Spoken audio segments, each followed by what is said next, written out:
Ladies and gentlemen, that was of course Jimmy Reefer Cake's Cleveland Steamer, and now, ladies and gentlemen, it is Casual Friday, more or less. We're actually recording this on a Thursday, and that means that we play this song. Oh, I got it on my Cliff Schecter, Libertas LLC. New media, public relations, and strategy. You want any of these services, you know who you gotta see. Cliff Schecter, Libertas LLC.com. Cliff. It is late. It's actually now, I guess it's Friday. It is really early on Friday morning. Thank you so much for being with us, Cliff. Sure. Has the apocalypse already come? Because I heard it was coming tonight. We're pretty close, I'm scared. buddy. I don't know about you. I'm hiding. We're pretty close. All right, so we're at the end of the Republican National Convention. I'm still watching C-SPAN and their coverage. I am admittedly less sober than I am on most Fridays. No. I apologize for that up front. Give me your sense of broadly speaking, we've seen 4 days of this convention.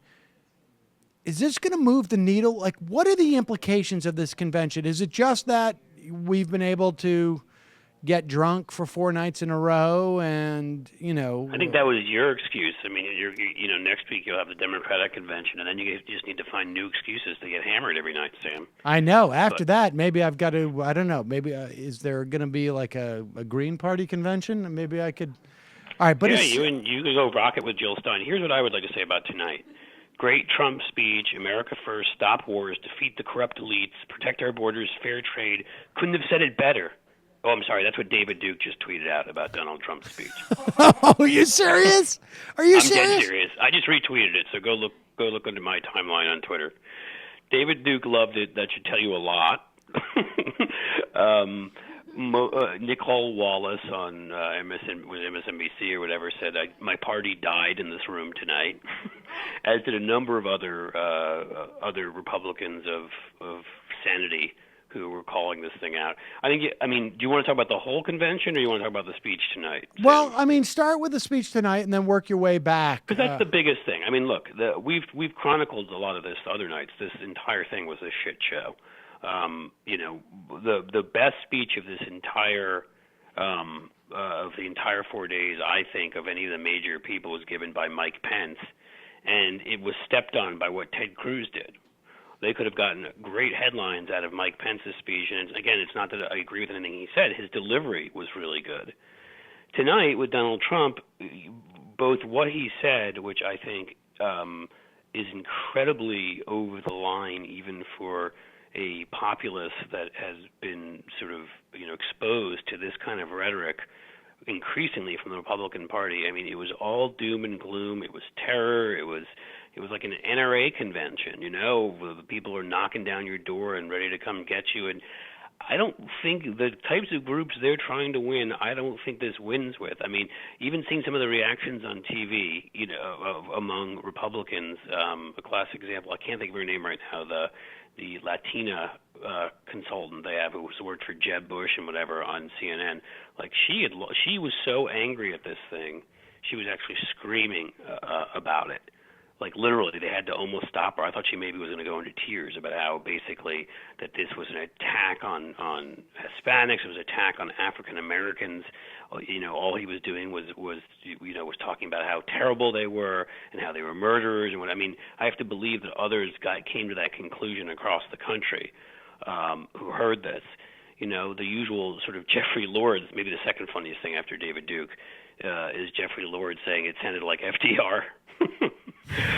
Jeffrey Lord actually probably was alive to hear FDR, so there's that too. But it was so its tone was right out of Escape from New York, or like one of those like late 70s New York is about to reach the apocalypse movies like Death Wish or something. That was the tone of the whole thing.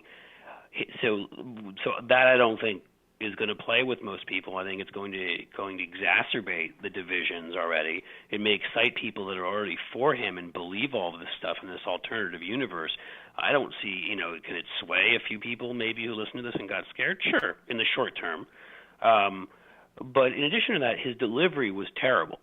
I mean, again, I don't like Mike Pence, so I'm not saying this. This isn't out of my bias against Donald Trump. The thing was the longest acceptance speech. It went on an hour and 15 minutes, which was a terrible idea because Trump is at his best when he's charming. All right, is when he's and he can be funny and he's somebody you can you find yourself even liking a little bit.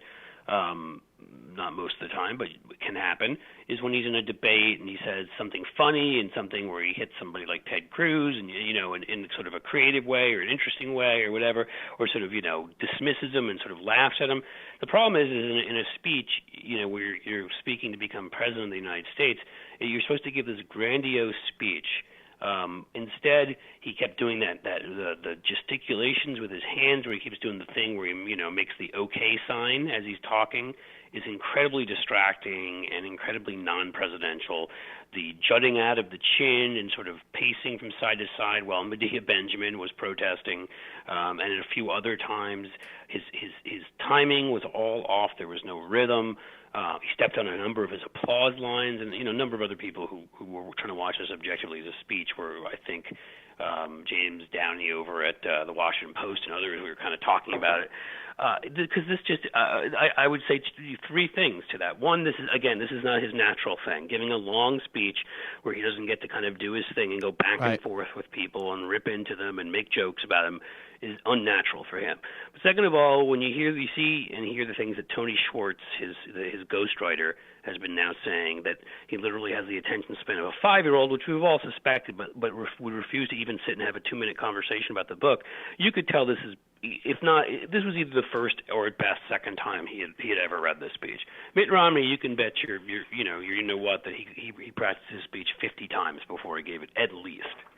Trump didn't even seem to have familiarity with parts of his speech. Yeah. So the timing, the rhythm was completely screwed. He'd take these long pauses. He'd emphasize the wrong words. So the laziness factor, got in there too, his lack of practice.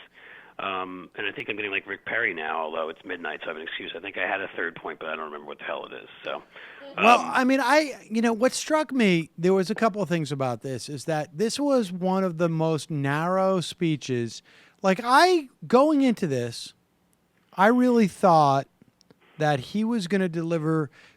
I can't remember when it was. Maybe it was a couple of months ago. He gave a press conference where I was like, oh, wow, this could be a problem. Like this could be a problem. And I thought he was going to give a speech like that was very broad.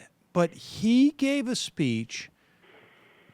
I mean, maybe he started getting to some of these broader themes later, but he gave a speech that was incredibly narrow, I thought. Yeah, I mean, all the stuff that Ivanka was saying about him, basically from what Tony Schwartz again was saying, was making up about him. Right. But okay, what she was saying about him, if you don't know it's made up, which a lot of people who, especially out there watching this, who don't pay close attention will not, she humanized him, which is going to be now completely forgotten. Totally. I mean, nobody remembers Ivanka's speech now, and to a certain extent, that was a huge mistake. She should have been speaking quickly, and 2 nights ago. Which is, he didn't have to say exactly. Obviously, he can't say about himself what she can, but he could have given this magnanimous, positive. Against grain. It would have been so surprising that he would have gotten amazing reviews, even if he had delivered it in not such a great way. And by doing this, he ruined all of that. I can't remember when it was, but it was probably, I think, in March or April, when he had won a couple of very big primaries that people didn't anticipate him winning. And he gave a speech that I thought, like in maybe Mar-a-Lago or whatever it was, a press conference, where I thought, like, oh, wow, his ability to pivot is pretty impressive, and I was a little bit concerned about it at the time. And this speech, first of all, they should have put Ivanka on a different night because she was completely overshadowed by her dad. Nobody's going to talk. There, you will not. I can tell you this right now. People are going to be listening to this on Friday afternoon. I can predict with a very strong sense of certainty that very little will be talked about Ivanka's speech. And the thing is that all of her issue sets much more align with Hillary Clinton, frankly. Like all of her talk about, equal pay and parental leave and all these issues, they much more align with Hillary Clinton. You will not hear these things. They will be completely overshadowed by Trump's speech himself. And frankly, like the idea that he gets up there and gives an hour and 15-minute long speech, the parts of which that could have resonated with people outside of the people in that arena came much later in the speech.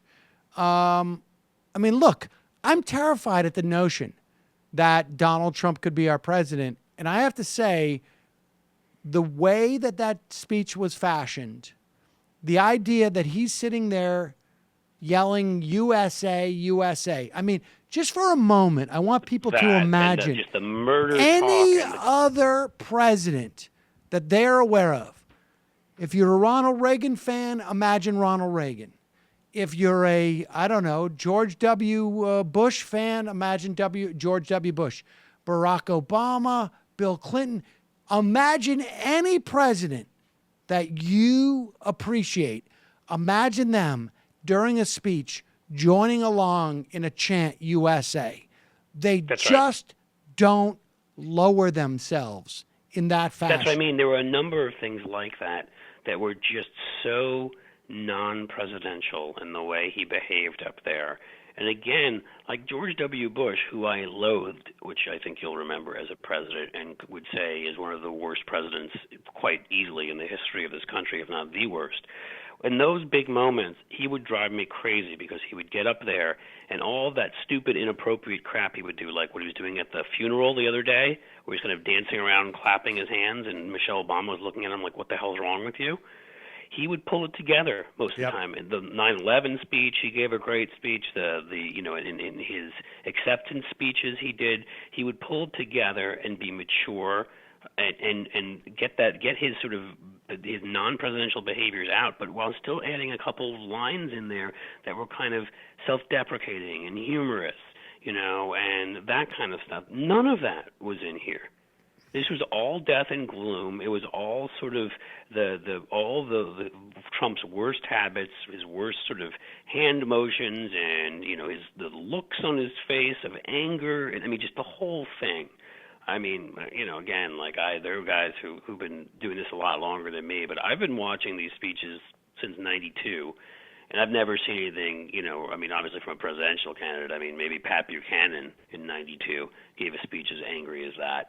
But Gary Kasparov sent something out, tweeted out. I've heard this exact same speech for the last 15 years in Russian. It doesn't sound any different. It was a very dark speech. It was a very dark speech, and it was interesting because Ivanka Trump's speech was very sort of uplifting. She cited issues that she saw that were problematic in America, but said, here's the rest. And Trump's speech was extremely dark. And frankly, and that other guy too, I'm surprised. Right? I can't remember his name. The guy that went on forever and got really boring. Daddy Warbucks. Yeah, Daddy Warbucks, exactly. He was saying all these nice things about Trump. To have that guy speak, and then Ivanka, it's almost like the pitch was thrown. The pitch was thrown over the plate, and it was there for him to hit out of the stadium, for him to get up and shock people with the kind of behavior we're used to from him, and give a magnanimous speech and congratulate some people, and show that the Cruz thing isn't going to stop him, which I'm sure some of this anger is still there from that, and that stuff with Hillary, crooked Hillary, blah, blah, blah, barely mention her, frankly, and just talk about how he's built all these great buildings and he's going to rebuild America and blah, blah, blah, and use great, some colorful metaphors, and I mean, talk about his life and how important it's been, with his kids and just all that stuff. It was right there for him to do. He did none of it. None of it. And so whatever those people potentially accomplished, he erased right there. I got to say, I don't think he has the ability over a period of time to give a good speech because he doesn't have the patience, frankly.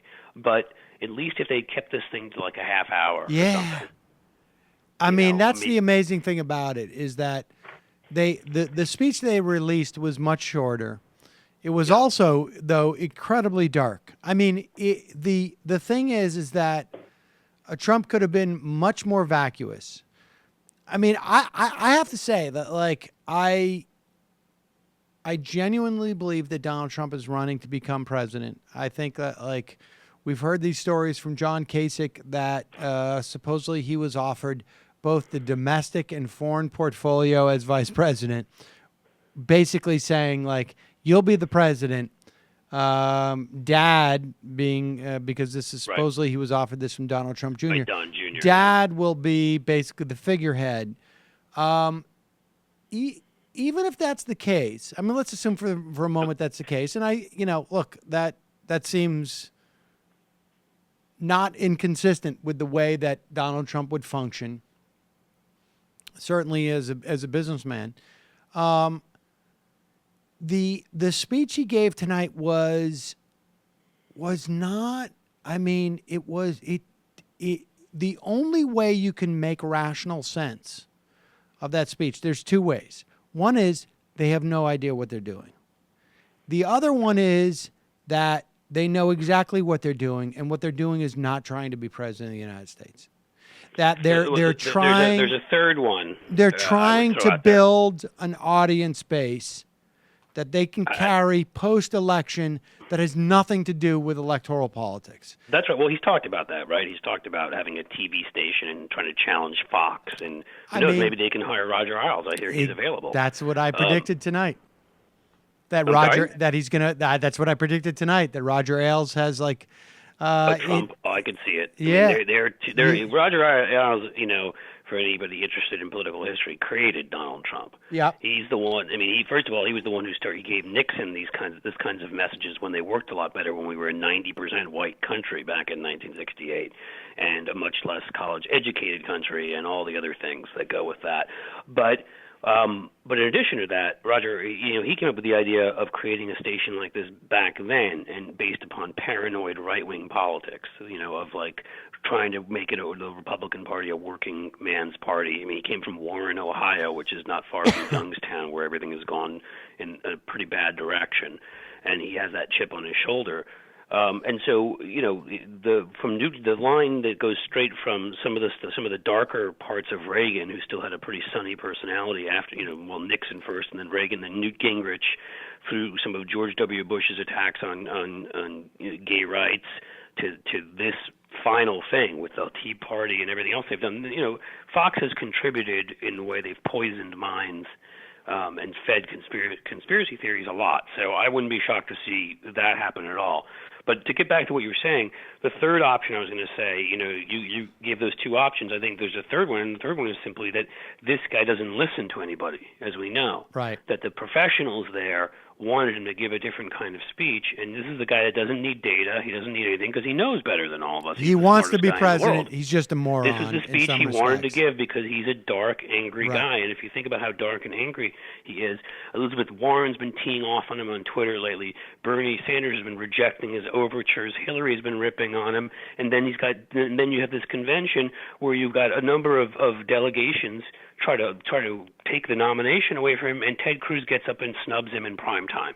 You can see this is reflecting his mood, as what Nixon often said reflected his mood. Interesting. And that's what if I had to tell you what I think happened, that's what I think happened. I think this is Donald Trump's speech. This is what Donald Trump wants to say. This is what he thinks appeals to people because he's that angry. Right. And the professionals there tried to probably dissuade him, not very much, because they know they'll get fired if they push it too much. And this is what we came out with. That would be my suspicion. I mean, I think that could very well be the case. I mean, I think that I think Trump definitely, the idea that Trump knows best is not in any way. I mean, I think, it's funny because I remember, I remember being at Air America and getting emails from listeners saying like, we think you have a mole at Air America, and thinking like, you know what, that's not an irrational thing to think, based upon how badly this place is managed. But it's just like sort of like just bad managers, and they do things that are so irrational in some ways, just out of their own sheer incompetence, that it appears to be much more nefarious than it actually is. Right, and I can tell you, Sam, because, again, like having done this for a living gives me an insight into this. And so I've written speeches for some statewide figures, from a few national figures. And again, I've had people where that's my job, and I can say a couple times, because I've sadly had one or two occasions where I've written for a few people that I thought were pretty dark figures of the left, who were always always brooding and weren't very happy people. And I could say a number of times, this is not going to sell, and this is not what you want to communicate. But if they said no to me a half dozen times, really more like 2 or 3 times, I would try to argue my case probably at least twice. Right, and At then some point, just say like, this is okay, this is it.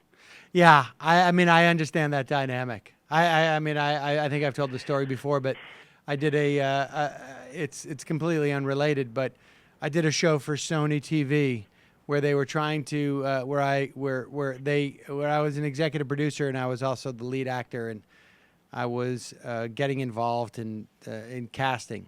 And I said, like, I feel no dynamic between me and this lead actress. And they said, it's interesting that you say that, because the last version of the show we did, they had intense dynamic between the two of them. In fact, they dated. And it didn't show up on camera. So maybe if you don't have intense, you don't feel like you have a dynamic, it'll be there. And I got the message, which was, we're paying you tens of thousands of dollars. Shut the fuck up. And I was like, okay. And you get that message, and that's basically what it is. All right, so let me read you one more thing here. I'm just saying. So this is the kind of reaction I think you could say you're getting from mainstream Republicans here. This is Ross Douthat. I'm pronouncing his name wrong. I'm sure, Douthat, right? Yeah. Douthat, whatever, From the New York Times, yeah. Yeah, from the New York Times. And again, these guys shape opinion, because if conservatives like this all in unison say something is great and everybody on the left says it's terrible, well, then the media has to report he said, she said stories. Right? Some say it's bad, some say it's good. But this is the kind of thing I've read coming out of many prominent Republican figures tonight. Okay, so here's what he tweeted out. Every major figure who participated in this grotesquerie has disgraced themselves in a level unique in the history of our republic. Yeah. I mean, that's what we're talking about here. So, well, Ted Cruz is betting on that as well, right? I mean, that's why he did his mutiny. All right, so let me ask you this.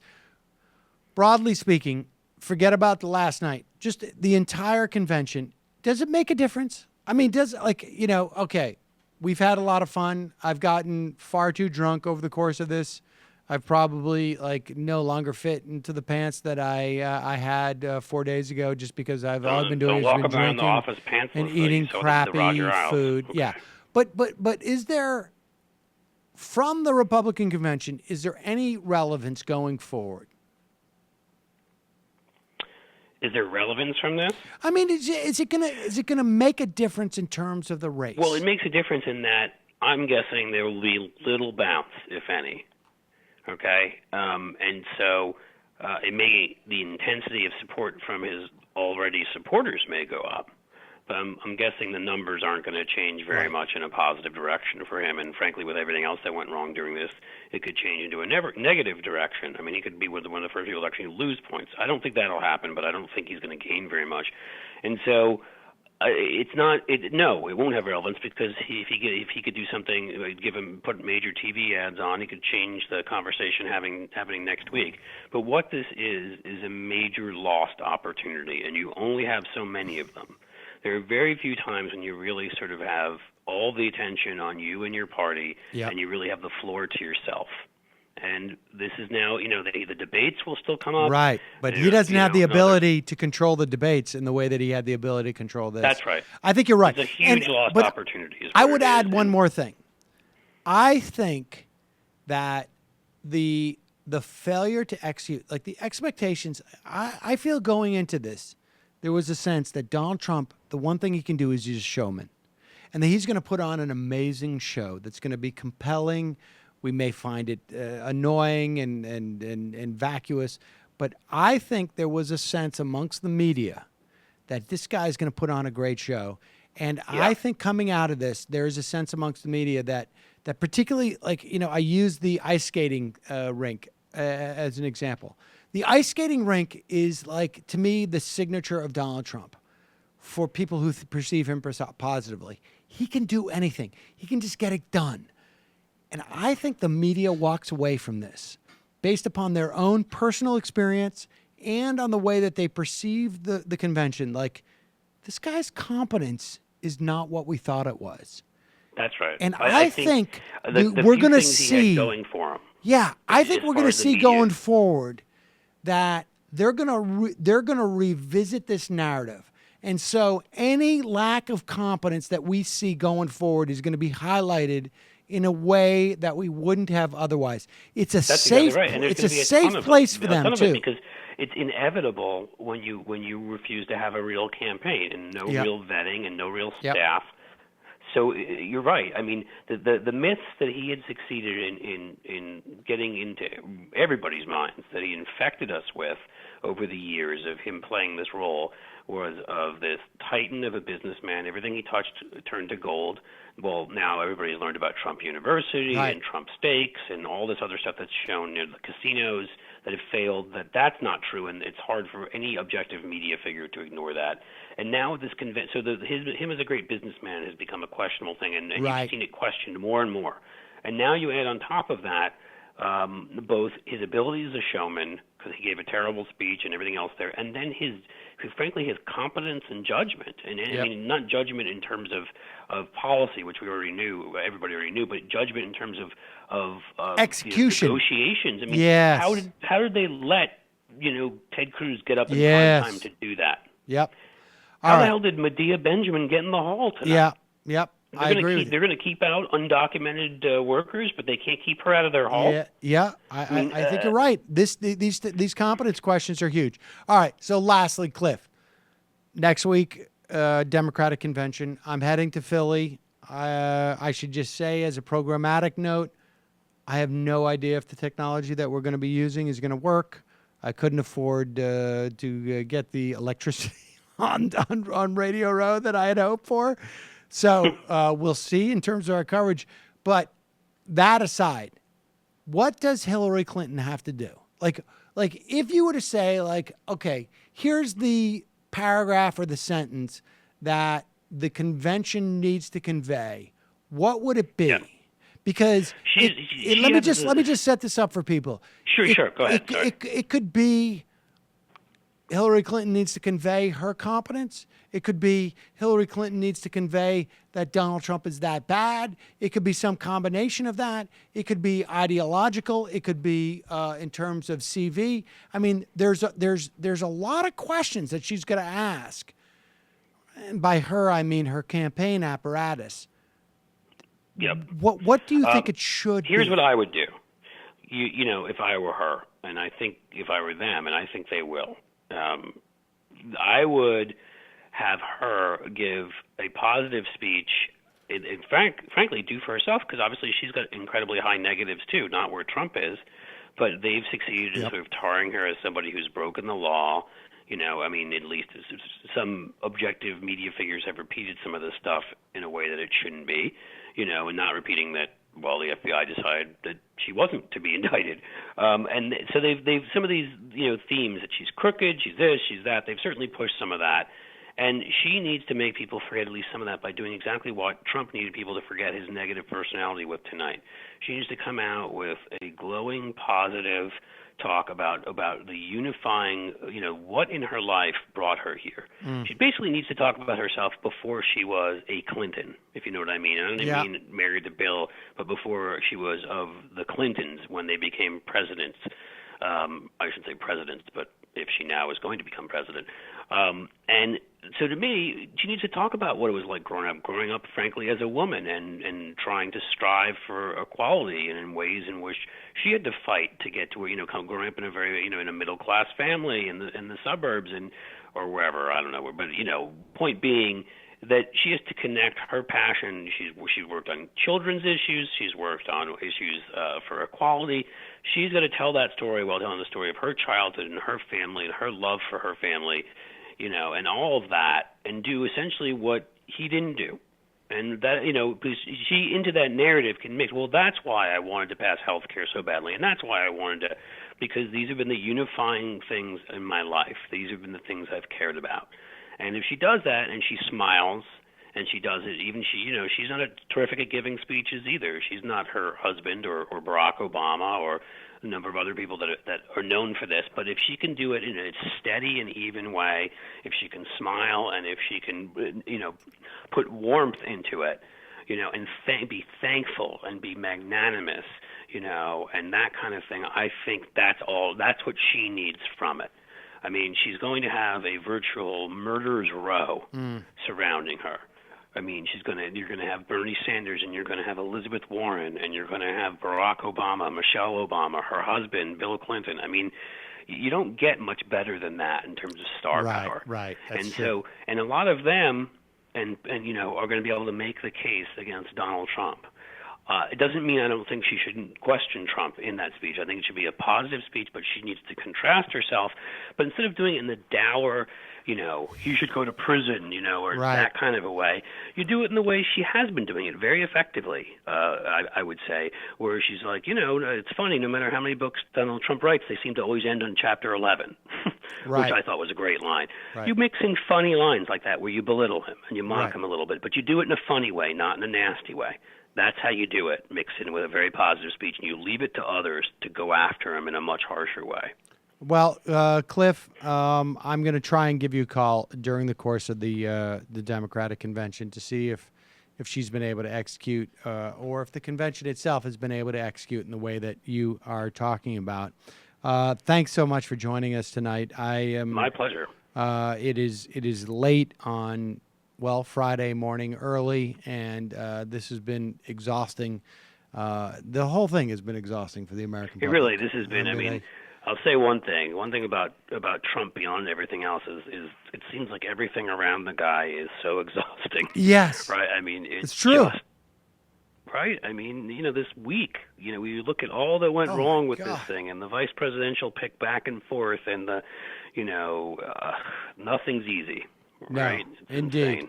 Well, I mean, and, I think, all right, let's leave it at that. Well, even I'll say the last thing, which you could even say, if it weren't for the fact that this is brought up a lot, that maybe it was just a quick oversight in the heat of the moment. But the guy didn't mention his daughter Tiffany when he thanked the kids. Interesting. That's terrible. Yeah, I didn't pick up on that, but he also, Ray,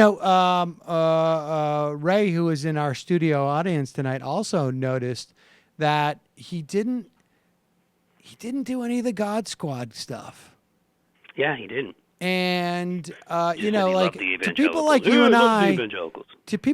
and I, that's not an issue. But I think there's a lot of people out there. I mean, look. We could spend a lot of time talking about this, but Ted Cruz made a bet. Ted Cruz is not an idiot. He may be a psychopath, but he's not stupid. There's a lot of things I could say about Ted Cruz, but he's an incredibly smart guy. Yeah, incredibly evil. At the very least, he thinks there's a significant portion of people in the Republican Party who are going to appreciate the fact that he basically said F you to Donald Trump. And that, to me, is fascinating. And I guess we won't know for a couple of months as to whether or not Ted Cruz was right. But that, to me, is very striking. But yeah, I'll say one more. I keep thinking of things. I'm sorry. I know we got to go, but I'll Please. say quickly. The other thing I'm really interested to see is if some of the remaining, and there aren't that many at this point, most of the people that were kind of holding out for Bernie when he endorsed Hillary went along. It seemed in more recent polls. But of some of the others that were holding out, I'm interested to see if this speech scares them. oh my enough God! I mean, into honestly, saying, forget with Jill all due Stein, respect, you know. look,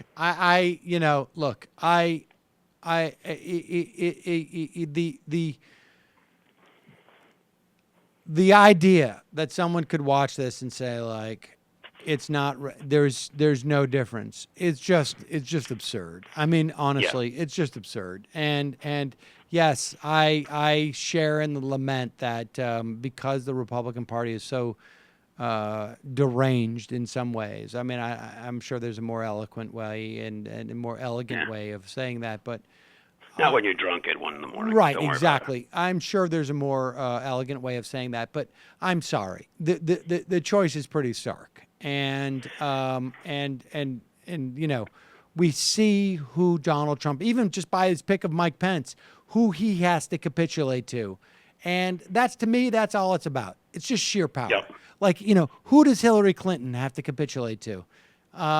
It's more us than the people who want Mike That's Pence. what the argument I've been making for a long time is that the gravity in the party has changed. She has to listen to us. It's just, you know, on every choice, no. But to a large degree, yes. Cliffy, we'll be in touch. We'll figure out how we talk next week. I appreciate your coming on. Sounds awesome. It's Thanks late again, night. buddy. All right, thanks, buddy. Get some sleep. I will. All right, folks. Cliff Schecter. Hello, you. I'm Sam Seder. Looking for smart progressive talk that is occasionally amusing? Well, subscribe to our YouTube feed. Subscribe to our podcast. Like us on Facebook. And just generally enjoy us.